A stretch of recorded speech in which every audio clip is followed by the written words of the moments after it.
Set of and carry forward का chapter है, बहुत ही ज़्यादा इंपॉर्टेंट चैप्टर है। चैप्टर नंबर है 14 इनकम टैक्स का, जो कि हमने इससे पहले क्या है, एक सेकेंड मैं आपको दिखा देती हूँ। सबसे पहले हमने किया था फर्स्ट चैप्टर, फिर सेकंड चैप्टर, फिर थर्ड चैप्टर, फिर फिफ्थ चैप्टर, देन उसके बाद हमने सीधा 13 चैप्टर किया था। अब आज मैं 14 चैप्टर करवाने वाली हूँ। अगर ये चैप्टर कर जाओगे तो आप हो जाओगे कंप्लीटली, मैं आपको गारंटी दे रही हूँ, आप पास हो जाओगे। 50+ मार्क्स लेके आ सकते हो, 60+ मार्क्स लेके आ सकते हो, अगर आपने अच्छे तरह से एग्जाम को अटेम्प्ट किया है, अपने क्वेश्चन पेपर को अटेम्प्ट किया है। सो गुड मॉर्निंग स्टूडेंट, कैसे हैं आप सब? आई होप सब अच्छे होंगे। आज हम अपने एक नए चैप्टर के साथ आए हैं जिसका नाम है set of and carry forward, जिसका बहुत ही इंपॉर्टेंट टॉपिक है जो थ्योरी के पॉइंट ऑफ व्यू से एग्जाम के अंदर आता है, वो आज हम करने वाले हैं बहुत ही इजी लैंग्वेज से। आपको ही पता है कि मैं हर बार अपने पर्सनल भी कह सकते हैं, आप सभी के जो एग्जाम्पल आप सभी ने देखे होंगे उनको रिलेट करके मैं आपको हर चैप्टर समझाने की कोशिश करती हूँ। चाहे वो इनकम टैक्स है, चाहे कॉस्ट अकाउंटिंग है, चाहे मैनेजमेंट है, चाहे FM है, वट कुछ भी है, उसे अपने से रिलेट करके क्या है आपको समझना है उस चीज़ को, ठीक है। सो इस चैप्टर के अंदर क्या कहते हैं, 2 वर्ड है, set of and carry forward of losses. इनका मतलब क्या है? सेट ऑफ का मतलब क्या है, कैरी फॉरवर्ड का मतलब क्या है, लॉसेस का तो मतलब सबको पता होगा। लॉसेस का मतलब होता है नुकसान। जो नुकसान होते हैं हमारे साल दर साल, उसे हम कैसे एडजस्ट करते हैं, कैसे उन्हें हम क्या करते हैं, संभालते हैं, मतलब कि कैसे उसको राइट ऑफ करते हैं। सो सबसे पहले इनका मतलब जानना होगा। सेट ऑफ का मतलब क्या है, एडजस्ट करना इन अ सेम ईयर के अंदर वो सारे जो लॉस हुए हैं उन सभी को क्या कर देना, एडजस्ट कर देना। किसी भी तरह का लॉस आपको लेके आगे नेक्स्ट ईयर में नहीं जाना है, उसे कहते हैं हम सेट ऑफ करना इन द सेम ईयर। लिखा भी हुआ है set of in a same year में करना। सेम ईयर में किया जा सकता है, बट 2 तरह से किया जाएगा। या तो आपको इसका पहले मैं थोड़ा सा इतना समझाऊंगी, फिर एक आपको एक बेस्ट एग्जांपल दूंगी, जिससे क्या है केवल ये 2, एक तो ये पेज है आगे पीछे लिखा हुआ, और एक ये पेज है फ्रंट का, ये केवल 3 पेज है और 3 पेजों से पूरा चैप्टर हो जाएगा आपको। सो इसलिए बने रहिए इस वीडियो में, मैं आज आपको बिल्कुल आसान तरीके से समझाने वाली हूँ, ठीक है।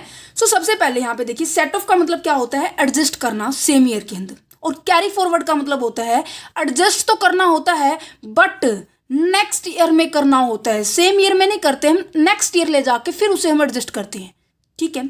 एक एग्जांपल ले लेते हैं। देखिए एक पर्सन है, पर्सन का नाम क्या है, पर्सन का नाम है, ये पर्सन है, ठीक है, मिस्टर एक्स। मेरे हर एग्जाम्पल में मिस्टर एक्स आता है क्योंकि बहुत ही अमीर आदमी है ना। हमने बताया था क्लबिंग ऑफ इनकम में कि कैसे ये अमीर था, कितना एक कंजूस है, मक्खी चूस है ना। तो मिस्टर एक्स है हमारे पास। मिस्टर एक्स के पास 5 हेड की इनकम आती है। 5 हेड मीन्स की salary head, house property head, ठीक है, capital gain head, PGBP head and other sources head, ठीक है। उसके पास 5 हेड की इनकम आती है। क्या इस हेड का लॉस इसमें सेट ऑफ कर सकता है, मतलब कि इसमें एडजस्ट कर सकता है? इस हेड का लॉस इसमें कर सकता है, या इसका इसमें वटएवर, मतलब कि आपस में कर सकता है नहीं कर सकता, उसको समझना है। अगर ये आपको एग्जांपल समझ में आ गया, पूरा चैप्टर समझ में आ जाएगा, ठीक है। मिस्टर एक्स को क्या हुआ था, अब इसके पास क्या है, वो थी, हाउस था, प्रॉपर्टी थी। उसने क्या किया, रेंट पे दिया था अपना, ये क्या है, पूरी जो धरती है, 10 जो एकड़ जमीन है, वो क्या है, रेंट पे दिए हुए थे। और जिसको रेंट पे दिए हुए थे उसने क्या किया, जो रेंट था वो चुकाया नहीं। और मिस्टर एक्स ने काफ़ी सारी तरह की फैसिलिटीज में प्रोवाइड कर रखी थी, वाटर की सप्लाई, इलेक्ट्रिसिटी की सप्लाई, ठीक है, और वॉचमैन की भी सप्लाई कर रखी, मतलब वॉचमैन की भी अपॉइंटमेंट कर रखी थी। मिस्टर एक्स ने कर रखी थी कि हाँ चलो किराया मिल जाएगा, इन सभी को मैं पे कर दूंगा, ठीक है। बट जो पर्सन था मिस्टर वाई, जिसने ये रेंट पे ले रखा था, उसने इन सभी का किराया ही नहीं दिया, तो मिस्टर एक्स कहाँ से देगा? उसे जो लॉस हुआ इनको तो देना पड़ेगा, ये तो फिक्स है, ये तो इनको मिस्टर एक्स को देना पड़ेगा, चाहे इसने दिया ना दिया, ये कहीं भाग गया कहीं और चला गया, ये अलग बात है। बट इन पर्सनस को मीन्स कि इलेक्ट्रिसिटी बिल जो सरकारी महकमा है उन्हें तो देना पड़ेगा, और इलेक्ट्रिसिटी बिल को भी देना पड़ेगा आपको।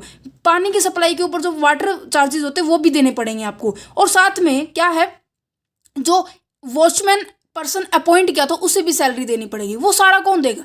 मिस्टर एक्स देगा।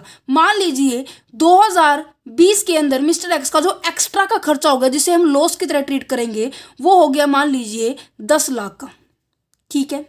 अब क्वेश्चन ये उठता है कि क्या मिस्टर एक्स 10 लाख के लॉस को, मान लीजिए उसने एक लॉटरी जीत ली थी, क्या उससे वो कवर कर सकता है? मान लो लॉटरी जीती उसने 12 लाख की, क्या वो 12 लाख से कवर कर सकता है? क्वेश्चन यहाँ पे ये उठता है। जी नहीं, बिल्कुल भी नहीं कर सकता। ठीक है, वो कैसे नहीं, क्यों नहीं कर सकता? क्योंकि जो लॉस जिस चीज़ का है हम उसी से क्या करेंगे, कवर करेंगे। ठीक है, जैसे कि हम कहते हैं मैंने स्कूटी खरीदी, मेरे साथ फिलहाल हुआ था जब मेरे पापा ने मेरे लिए गाड़ी खरीदी थी। उस गाड़ी की जो वैल्यू थी जब हमने खरीदी थी 18 लाख के करीब थी। ठीक है, 18 लाख के करीब थी। उसी 2017 की बात थी, पता नहीं 18 की बात थी, जब वो गाड़ी खरीदी थी 18 लाख की थी। ठीक है, तब 2017 में उसी टाइम पे मैंने किसको बेच दिया था, वट एवर रीज़न से। ठीक है, आपको मैं एग्जांपल दे रही हूँ। ठीक है, 18 लाख की थी तो मैंने उसको बेच दिया, वो बिकी नहीं रही थी मार्केट में, उसके अंदर कुछ गड़बड़ी थी, तो वो बिकी है 13 लाख की। आपको तो नुकसान हो गया ना, कितने लाख का? 5 लाख का। इसकी भरपाई कहाँ से होगी? ये हो गया कैपिटल गेन का, कैपिटल हेड का लॉस, 5 लाख, इसे कहेंगे लॉस। इसको कहाँ से कवर करेंगे? Only and only capital gain से, नॉट ए अदर सोर्सेज से। नहीं, अदर सोर्स से नहीं करेंगे। ठीक है, जैसे कि हम ये कहते हैं ना कि मैं एक कौन बनेगा करोड़पति में गई, अमिताभ बच्चन ने सवाल पूछता रहता है, करोड़पति बन जाते हैं अगर हम सही जवाब देते हैं, है ना। तो क्या होता है उसके अंदर, आप अपने घर से निकले, होम से निकले, कौन बनेगा करोड़पति के टाउन हॉल में गए, यहाँ से लेके वहाँ तक जाने का जो खर्चा होता है, मैंने आपको बताया था, ऐसे खर्चे कहाँ इंक्लूड नहीं होते। मान लीजिए कि आपने कौन बनेगा करोड़पति में 10 लाख रुपए जीत लिए हैं, आपका खर्चा हुआ था 10,000 रुपये। आप इस 10,000 को इस 10 लाख में से माइनस नहीं करोगे, कहेंगे इनकम टैक्स वाले कि वो आपका अलग से खर्चा है, अलग बात है, उसको आप अपनी इनकम, ये जो इनकम है ना, इससे आप कभी भी डिडक्ट नहीं करोगे। ये आपका एक एक्सेप्शनल केस था, पता है इस बात का आपको। मैंने आपको ये पढ़ाया था कि ये जो इनकम को अर्न करने के लिए जो एक्सपेंसिव हुए हैं वो भी अदर सोर्सेज हेड के केस के अंदर, ऐसे एक्सपेंसेस को आप उसकी इनकम में से लेस नहीं करोगे, है ना। याद है या भूल गए? याद होगा, यस। तो इस तरह से अगर इसमें लॉस हो जाता है, 10 लाख रुपए लगाए थे किसी सिक्योरिटी में, स्पेक्यूलेशन बिजनेस के अंदर आपने 10 लाख रुपए लगाए, आपको केवल क्या हुआ, इस साल तो प्रॉफिट हो गया, 10 से 12 लाख कमा लिए, परंतु अगले साल 10 लाख की बजाय आपको 5 लाख का घाटा हो गया। तो क्या होगा, इस घाटे को आप केवल स्पेक्यूलेशन प्रॉफिट से ही, मीन्स कि सट्टेबाजी के ही प्रॉफिट से कवर कर सकते हैं। समझ में आया? ये सब कंसेप्ट आया समझ में? अब हम शुरू करते हैं हमारे पॉइंट्स। जैसे कि सेटअप का मतलब मैंने आपको बताया था, सेटअप का मतलब कि सेम ईयर के अंदर ही क्या करना, उस चीज़ को एडजस्ट करना, उसे बोला जाता है। सेम ईयर के अंदर एडजस्ट किया जाता है दो तरह से। पहली बात, intra head set of and inter head set of. Intra का मतलब क्या होता है, जैसे हम कहते हैं ना कि हम अपने आप में बड़बड़ाते रहते हैं, जैसे कि मैं खुद, मेरे अंदर ये बड़ी गंदी आदत है, मैं रात को जब सोते टाइम मैं ना खुद ही प्लान करके सोती हूँ कि अगले दिन मुझे क्या करना है। वैसे गंदी आदत नहीं है, मैं अपने नेक्स्ट डे को प्लान करके सोती हूँ, देन उसको अगले दिन मुझे टास्क को कंप्लीट करना होता है। ठीक है, आप भी क्या करो कि कितने चैप्टर मुझे कवर करने हैं, कितनी देर तक मुझे पढ़ना है, कहाँ मुझे जाना है, कितने टाइम मुझे कहाँ स्पेंड करनी है, सभी मैं ऑलरेडी लिख कर एक डेली, आपको पता है मेरी एक डायरी है, उस पर मैं लिखती हूँ, एक दिन मैंने दिखाई थी आपको। तो उसको मैं लिखने के लिए मैं खुद से ही बातें करती रहती हूँ ना, तो इंट्रा होता है खुद से, अपने अंदर ही। ठीक है, इंटर होता है किसी और से। इंटर क्या होता है, जब किसी और से डिस्कस करते हैं। जैसे कि मुझे बाहर घूमने जाना है, अब बाहर घूमने जाना है, मुझे किसी के साथ जाना होगा, तो मैं मेरे भाई की हेल्प लेती हूँ, मेरे ब्रदर की हेल्प लेती हूँ और मेरी मम्मी की हेल्प लेती हूँ। तो इनके साथ मुझे डिस्कस करना होगा। जब मैं खुद के साथ डिस्कस कर रही हूँ तो इंटर हेड, और जब बाहर झाँक रही हूँ, मीन्स कि अपने के अलावा किसी और से बात कर रही हूँ, तो होता है इंटर हेड। इसी तरह से हमारा लॉसेस जो होते हैं, सेटअप होते हैं या तो खुद के ही लॉस से, मीन्स कि setup under the same head means कि हाउस प्रॉपर्टी हेड की जो लॉस है, तो हाउस प्रॉपर्टी हेड से ही क्या होंगे, कवर होंगे। अगर वो कैपिटल गेन से, तो कैपिटल गेन से ही होंगे। इन केस अगर वो इस स्टेटमेंट में नहीं फॉलो होते, तो हम क्या करेंगे, दूसरों की हेल्प ले लेंगे। अपने घर में अगर आपको कुछ सामान नहीं मिलता ना, जैसे हम ढूंढते रहते तो बाहर जाके देख लेना कि वहाँ मिल जाए, हाँ चलो उससे हो जाता है तो ठीक है। अगर दूसरे हेड से भी काम नहीं चलता, मीन्स कि दूसरों के साथ कवर करने के बाद, मीन्स कि मेरा हुआ था हाउस एंड प्रॉपर्टी हेड का जो लॉस है 10 लाख का हुआ था। 10 लाख के लॉस को मान लीजिए मैंने क्या किया है, पीजीबीपी से मैंने उठा लिया। पीजीबीपी में से केवल 5 लाख का प्रॉफिट, 10 लाख का लॉस था, 5 लाख का प्रॉफिट था, तो केवल हमारे कितने बैलेंस बच गए। तो ये जो 5 लाख बचे हैं 10 लाख में से, इसको हम क्या करेंगे, नेक्स्ट ईयर ट्रांसफर कर देंगे। ठीक है, ठीक है, आपको समझ में आया। देखिए आपको बिल्कुल क्लियर से समझाती हूँ, वैसे आपको ये पॉइंट मेरे को पता है क्योंकि बच्चों का रिस्पॉन्स मुझे ऐसे ही मिलता है। देखिए यहाँ पर मेरे पास क्या है, 10 लाख क्या थे, लॉस था। 10 लाख किसका लॉस था, PHP का लॉस था, मीन्स की हाउस प्रॉपर्टी का लॉस था। और मेरे पास जो प्रॉफिट है केवल और केवल कैपिटल गेन का प्रॉफिट है और PGBP का प्रॉफिट, और बाकी सब में न्यूट्रल है, मतलब कोई प्रॉफिट नहीं है ना लॉस है। तो मान लीजिए कैपिटल गेन का प्रॉफिट है 2 लाख और पीजीबीपी का क्या है, प्रॉफिट है हमारा मान लीजिए 4 लाख। तो टोटल प्रॉफिट कितना हो गया, 6 लाख। ये है प्रॉफिट प्लस का पॉइंट, ये है नेगेटिव। तो दोनों को अगर मैं डिडक्ट कर देती हूँ तो फिर कितना बचेगा, 4 लाख हमारा नेगेटिव का बैलेंस बचेगा ना। तो इसको हम क्या करेंगे, इस साल के अंदर जितने प्रॉफिट बचे हुए थे हमने उसमें एडजस्ट कर लिया, फिर भी बच गया तो हम क्या करेंगे, नेक्स्ट ईयर के अंदर ट्रांसफर करेंगे। याद रखना इस बात को, ठीक है। तो वो क्या होता है, adjustment in a next year, that means transfer the loss. अगर इससे काम नहीं चलेगा तो हम क्या करेंगे, नेक्स्ट ईयर में ट्रांसफर कर देंगे, but in a same head. इसमें ये कंडीशन है, अगर जब आप नेक्स्ट ईयर के अंदर ट्रांसफर कर रहे हैं तो आपको केवल और केवल सेम हेड से ही लॉस को कवर करना है। दैट मीन्स इसके अंदर केवल इंट्रा हेड अप्लाई होगा। It is apply only when loss cannot be set up under the step number 1, 2। ये तभी अप्लाई होगा, कैरी फॉरवर्ड का स्टेप, मतलब कि अगले साल में हम तभी लेके जाएंगे लॉस जब हमारे पिछले सालों के जो लॉस है उसी हेड के अंदर, इन दोनों हेड के अंदर अगर आपको नहीं कवर होता है देन उसको हम आगे लेके जाएंगे। ठीक है, ये जो प्रोसेस है set of and carry forward की, लॉसेस की एंड देयर कैरी फॉरवर्ड की, कवर की जाती है इन्हीं 3 स्टेप के अंदर, और उससे ज़्यादा स्टेप नहीं होते। या तो अपने ही हेड में देख लो, अपने ही घर में झांक लो कि हाँ है प्रॉफिट, नहीं है बचा हुआ है, नहीं बचा हुआ, ठीक है। अगर उससे काम नहीं चलता तो दूसरे घर में झांक लो, मीन्स कि हमारा दूसरा हेड में देख लो कि मान लीजिए हमारा कोई मैंने एसेट सेल की है उससे प्रॉफिट हो गया, कोई मैंने रेंट अच्छा से दे दिया उससे प्रॉफिट हो गया। इस तरह से अगर प्रॉफिट होता है तो हम उससे कवर कर लेंगे, और फिर भी बच जाता है हमारा लॉस तो हम क्या करेंगे, कैरी फॉरवर्ड कर देंगे नेक्स्ट ईयर में। फिर एक कंडीशन लग जाएगी, नेक्स्ट ईयर में जब लेके जाओगे तो जिस हेड का लॉस है उसी हेड से हम क्या करेंगे, कवर करेंगे। क्लियर दिस पॉइंट, ठीक है जी। अब आपको ये पता होना चाहिए लॉस कितने तरह की होती है। अब नॉर्मल सी बात है, 5 तरह की इनकम है तो 5 ही तरह के लॉस होंगे, है ना। 5 तरह की इनकम है तो 5 तरह के लॉस होंगे। हाउस प्रॉपर्टी का लॉस होगा, ठीक है जी। जो बिजनेस का लॉस होता है, पीजीबीपी का लॉस होता है, वो स्पेकुलेशन लॉस भी हो सकता है, नॉन स्पेकुलेशन भी लॉस हो सकता है सॉरी। तो स्पेसिफाइड बिजनेस लॉस भी कह सकते हैं, नॉन स्पेकुलेशन लॉस भी कह सकते हैं। और एक आता है owing and maintenance horse race. Horse race में लगाया गया पैसा अगर उसमें लॉस हो जाए, या फिर उसमें आपने गैम्बलिंग कर रखी है, तो मतलब कि जुएबाजी कर रखी है, तो उसमें अगर लॉस हो जाए तो उसका क्या ट्रीटमेंट होगी। ये तो 5 तरह की लॉसेस की हम करने वाले हैं। यही क्वेश्चन क्या है, एग्जाम में फुल फ्लैश आता है। अगर आप इसको पूरी तरह से एक्सप्लेन करके लिखोगे, मैंने शॉर्ट में लिखा हुआ है बिल्कुल आपको समझाने के लिए कि आपको पूरी अच्छी तरह से समझ में आ जाए, तो क्या है, पूरा आपको एक्सप्लेन करके आना है एग्जाम के अंदर। तो मैंने फर्स्ट और सेकेंड स्टेप इसलिए इकट्ठा लिखे क्योंकि दोनों थोड़े से इंटरलिंक्ड हैं।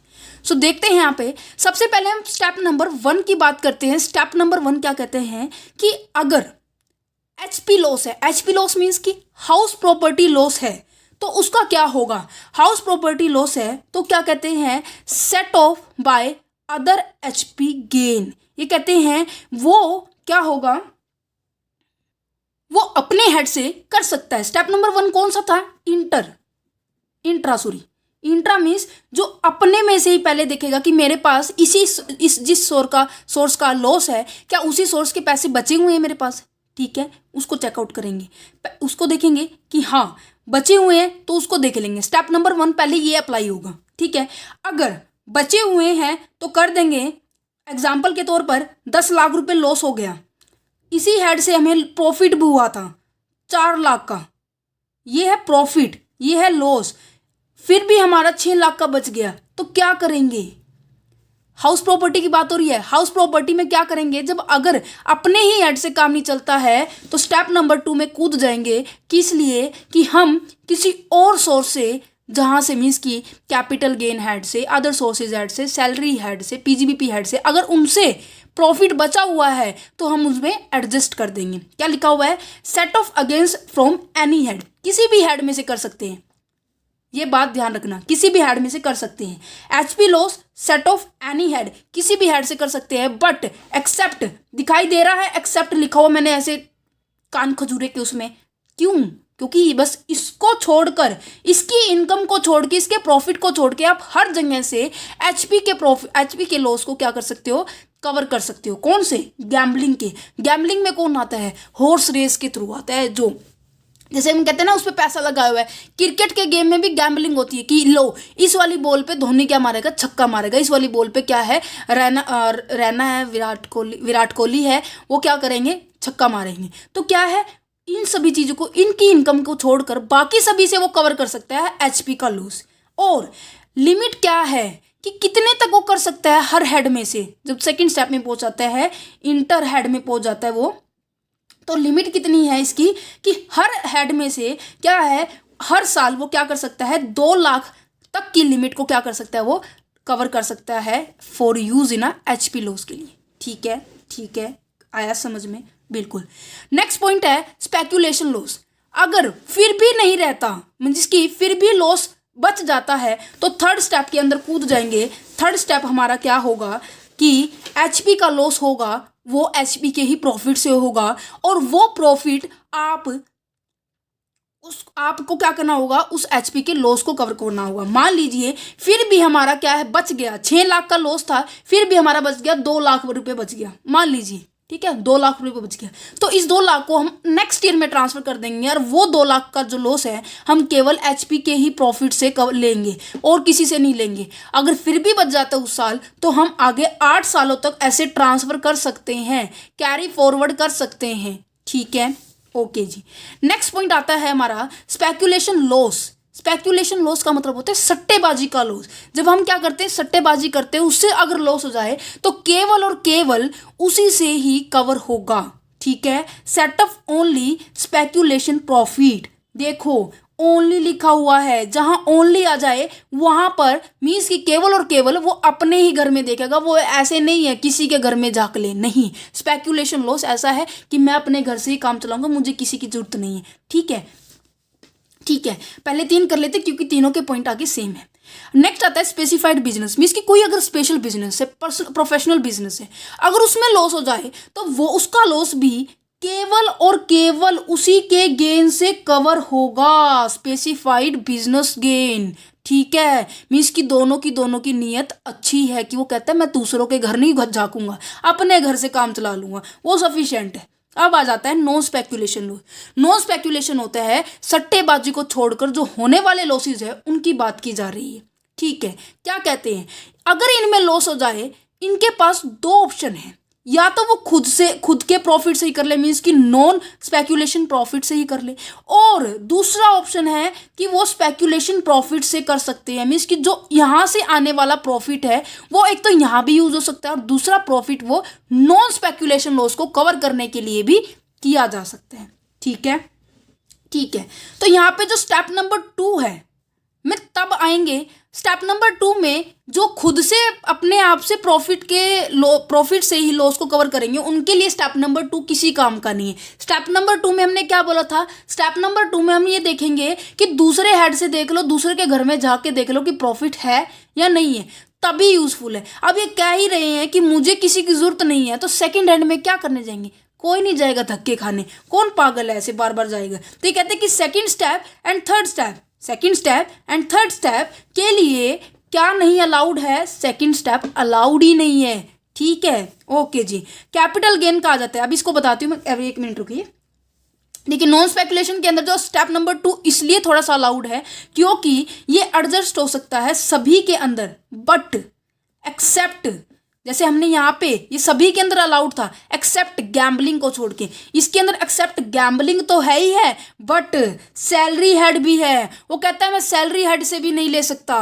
क्यों नहीं ले सकता? होगी कोई दुश्मनी पुरानी। याद रखना सैलरी हेड से स्पेकुलेशन लॉस का बड़ी दुश्मनी है, ठीक है। अब बात करते हैं कैपिटल गेन की। कैपिटल गेन की अगर बात की जाए तो कैपिटल गेन क्या है? कैपिटल गेन का मतलब होता है लॉन्ग टर्म से, लॉन्ग फिक्स एसेट से होने वाले गेन को बोला जाता है कैपिटल गेन। जैसे कि मान लीजिए मेरे पास एक एसेट्स थी 20 लाख की, ठीक है। वो मैंने माल एसेट छोड़ो, मैंने एक प्लाट खरीदा था। मैं बता देती हूँ सेक्टर 17 सेक्टर के अंदर मैंने जब प्लाट खरीदा था तब की बात बता रही हूँ। एग्जाम्पल है, कभी सोचो कि मैडम का पता नहीं 17 में भी है, गाड़ी भी खरीदी थी। मैं इतनी प्रॉपर्टी नहीं है मेरे पास, मैं एक very very middle class family से बिलोंग करती हूँ। सो दैट्स वाई, वो छोड़िए। तो मीन्स आप एग्जाम्पल से कीजिए, आप सोच लीजिए आपने गाड़ी खरीदी। मैं भी सोचती रहती हूँ मैंने गाड़ी खरीदी, मैंने बंगला खरीदा, मैंने वो खरीदा। खरीदते रहिए, सपने हर कोई ले सकता है, ये थोड़ी ना कह सकते नहीं, ऐसे नहीं होगा। हाँ, मैंने एक 20 लाख का प्लाट खरीदा था। कहाँ? 17 सेक्टर के अंदर, चंडीगढ़ के अंदर। उसके साथ साथ मैंने 3 प्लाट और खरीद लिए कि हाँ 20 लाख का सस्ता मिल रहा है।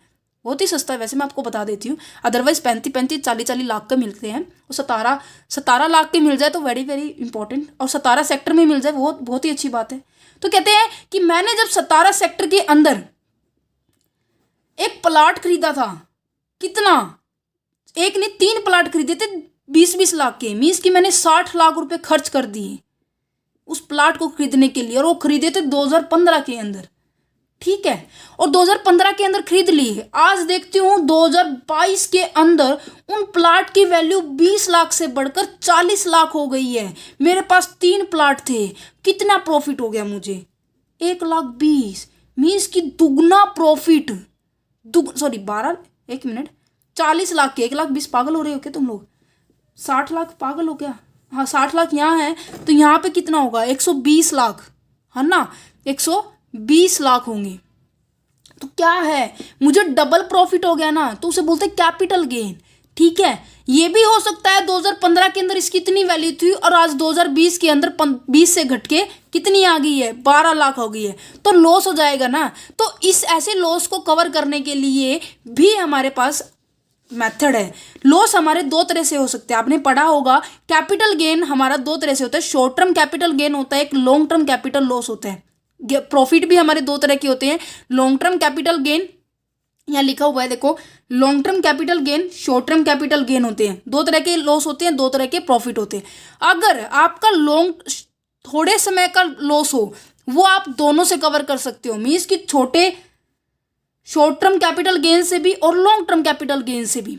अगर यहाँ कंडीशन आ जाएगी, अगर लंबे समय से है तो आप केवल और केवल ओनली लॉन्ग टर्म से ही कवर करोगे, क्योंकि भाई थोड़े समय के लिए है तो थोड़ा ही प्रॉफिट कमा पाएगा। लंबे टाइम के लिए प्रॉफिट का लॉस का कैसे सॉर्ट आउट करेगा, है ना? नहीं कर पाएगा ना। लॉजिक के साथ काम करना है, रट्टा नहीं मारना।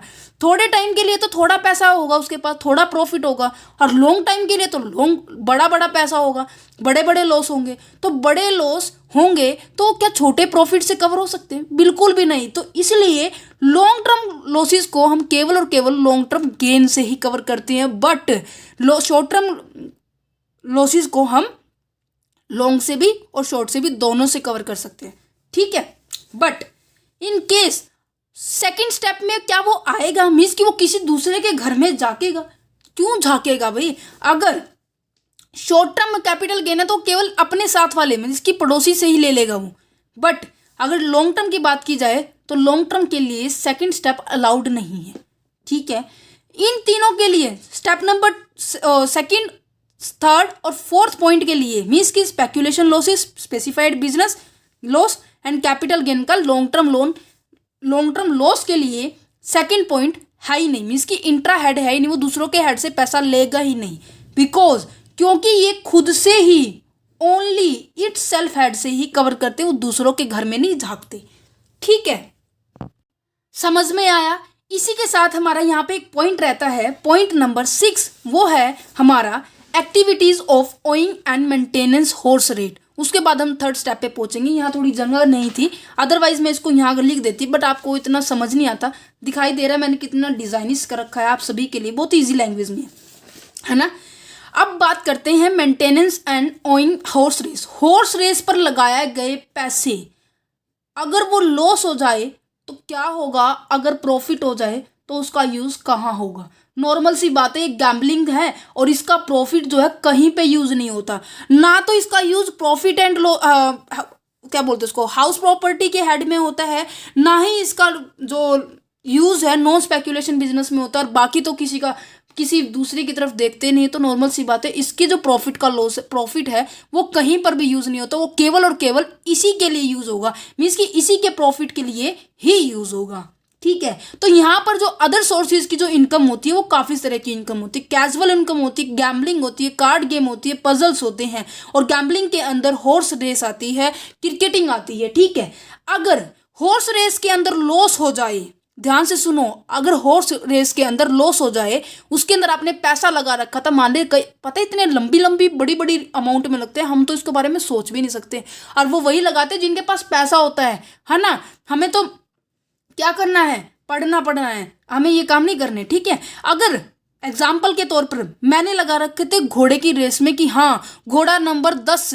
जो मेरा लक्की नंबर है, घोड़ा नंबर 9 जो मेरा लक्की नंबर है, ये जीतेगा, अभी जीतेगा, अगर वो हार जाए तो लॉस हो गया ना। तो अगर ऐसे लॉस हो, वो केवल और केवल कहाँ से कवर होगा, हॉर्स रेस की इनकम से कवर होगा। मीन्स मैंने एक बार हार गई, ठीक है, कोई बात नहीं, मेरा उदास हो गया मन, तो मैंने सोचा कि चल एक बार और लगा देती हूँ। मैंने लगाया घोड़ा नंबर 5 जो मेरा लक्की नंबर है, उस पे मैंने पैसा लगा दिया 30 करोड़ कि ये जीतेगा। अगर वो जीत गया तो ही ये लॉस क्या है, मेरा कवर होगा, इसका लॉस किसी और से कवर नहीं करेंगे। ठीक है, एक्सेप्ट द हॉर्स रेस, मतलब कि हॉर्स रेस के लॉस को छोड़ के आप क्या करोगे, बाकी को आप किसी भी अदर इनकम के साथ क्या है, मतलब कि अदर सोर्स की इनकम के साथ क्या है, कवर अप कर सकते हो। मीन्स कि यहाँ पे ये एक एक्सेप्शनल केस है, बहुत ही इंपॉर्टेंट केस है।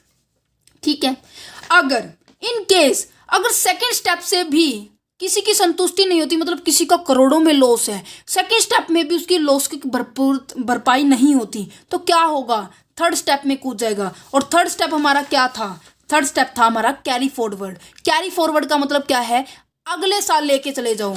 ठीक है जी, सरकार इतनी मतलब कि आपके ऊपर रहम तो खाती है कि चलो कोई नहीं, आपका लॉस हो गया, आप अगले साल ले जाओ, कोई दिक्कत नहीं है, बट अगले साल ले तो जाओगे, पर कंडीशन है। कंडीशन क्या है, अगर HP का लॉस है, मीन्स कि हाउस प्रॉपर्टी का जो लॉस है उसी साल कवर नहीं हुआ, तो अगले साल उसी के प्रॉफिट से ही होगा, और वो 8 साल तक आगे क्या है, आप क्या है, ट्रांसफर कर सकते हो। ठीक है, स्पेकुलेशन जो लॉसेस है, स्पेकुलेशन लॉसेस क्या है, वो केवल स्पेकुलेशन गेन से ही होगा। मीन्स कि फर्स्ट स्टेप से ये सीधा थर्ड स्टेप पे आएंगे, सेकंड स्टेप इनके काम का नहीं है। मैंने लिखा था ना नॉट अलाउड, हाँ ये बिल्कुल याद रखनी है। और कितने साल तक ट्रांसफर कर सकता है, 4 सालों तक ट्रांसफर कर सकता है। ठीक है जी, स्पेसिफाइड बिजनेस मीन्स कि आपका PGBP का बिजनेस है, मीन्स कि प्रोफेशनल बिजनेस है, आपका खुद का बिजनेस है, आप चार्टेड अकाउंटेंट है, डॉक्टर हैं, आप लॉयर हैं, कोई भी है, या शॉपकीपर है, वो भी उसी के अंदर आता है। ठीक है, अगर वो पर्सन है तो क्या होगा, स्पेसिफाइड बिजनेस जो गेन से ही होगा, क्योंकि इसमें भी ओनली लिखा हुआ था। और वो लॉस कितने सालों तक आप आगे ट्रांसफर कर सकते हैं, 8 सालों तक। ठीक है, नेक्स्ट आता है नॉन स्पेक्यूलेशन। नॉन स्पेक्यूलेशन का मतलब होता है कि जो सट्टेबाजी से ना हो, अगर वो लॉसेस अगले साल ट्रांसफर करना है तो वो एडजस्ट कहाँ होगा, सब में होगा, but except salary and gambling, यहाँ लिखनी भूल गई, गैम्बलिंग में। ठीक है, इसकी कोई लिमिट नहीं, आप कितने सालों तक आप उसे आगे ट्रांसफर कर सकती हो। ठीक है, नेक्स्ट आता है कैपिटल गेन। कैपिटल गेन का मतलब क्या होता है, लॉन्ग टर्म फिक्स एसेट्स को सेल करने पर जब आपको प्रॉफिट होता है उसे बोला जाता है, यहाँ पे गेन नहीं लॉस आएगा, ठीक है। अगर आपका शॉर्ट टर्म कैपिटल लॉस है तो वो दोनों से कवर हो सकता है। अगर आपका long term capital gain loss है तो only and only long term capital gain से ही होगा। और वो कितने सालों तक आप कवर कर सकते हो, मतलब कि आगे ट्रांसफर कर सकते हो, 8 सालों तक। नेक्स्ट आता है छठा point, other house race sources. House race sources, sorry sources में अगर यहाँ पे ये नहीं आएगा, ये टाइपिंग मतलब लिखने में किसने दिक्कत की है, मैंने लिखा फिलहाल, तो कोई बात नहीं, हो जाता है, क्योंकि मैं अभी फ़िलहाल बहुत बिजी थी, क्योंकि हमारे घर शादी है फ़िलहाल, सो दैट्स वाई शोर में पता नहीं लगा क्या लिख दिया मैंने, तभी मेरे आई होप मैंने यहाँ पे सबसे ज़्यादा कटिंग रखी इस वाले वीडियोज़ के अंदर। कोई नहीं, फिर भी मैं आपको समझा रही हूँ, आप समझते रहिए। हॉर्स रेस है, और जो क्या है ओन मेंटेनेंस का जो पॉइंट है, जो मैंने यहाँ आपको बताया था, कौन सा पॉइंट, ये वाला पॉइंट, इसकी जो लॉसेस है वो केवल इसी के इनकम से होगी, और ये जो लॉस है आप अगले 4 सालों तक क्या है ट्रांसफर कर सकते हैं। ठीक है जी, आ गया समझ में, बिल्कुल अच्छे से आया समझ में। तो इसीलिए मैं आपको बोलती हूँ थोड़ा धैर्य रखें, मैं आपको सभी वीडियोस प्रोवाइड कर दूंगी। मुझे पता है आपके 23 फरवरी से पेपर शुरू हो गए हैं। ये कौन सी यूनिवर्सिटी थी, हाँ CRS यूनिवर्सिटी के 23 फरवरी से शुरू हो चुके हैं, कुरुक्षेत्र यूनिवर्सिटी के भी शुरू हो गए हैं, GJU के भी शुरू हो गए, मुझे पता है, बट मैं भी थोड़ा बिजी से हूँ। सो जैसा भी टाइम रहेगा मैं आपको करवाती रहूँगी, आई एम श्योर। साथ में आपने क्वेश्चन पेपर भी देख लिया होगा जो इनकम टैक्स का डाला है, इनकम टैक्स के जो क्वेश्चन पेपर आप देख लेना, उनमें से आपको clubbing income and residence status and set of carry forward, salary head में से, एग्रीकल्चर में से और फर्स्ट चैप्टर में से, इन 6 के 6 चैप्टर में से आपको क्वेश्चन दिख जाएगा थ्योरी का, आप आराम से पास हो सकते हो। जो आपका ये जो चैप्टर है, चैप्टर नंबर मैं आपको बता देती हूँ फिर से कि कौन से चैप्टर इंपॉर्टेंट है, कौन से क्वेश्चन इंपॉर्टेंट है। मैंने आपको इनकम टैक्स में बता दिए थे, जो मैंने जब क्वेश्चन पेपर अपलोड किया था, मैंने साथ में इंपॉर्टेंट क्वेश्चन भी बताए थे। ये देखिए, फर्स्ट चैप्टर में से एक क्वेश्चन आएगा 15 नंबर का, थर्ड चैप्टर में से एक क्वेश्चन आएगा 15 का तो नहीं, 4 नंबर का जरूर आएगा, दोनों में से 4 के आएंगे।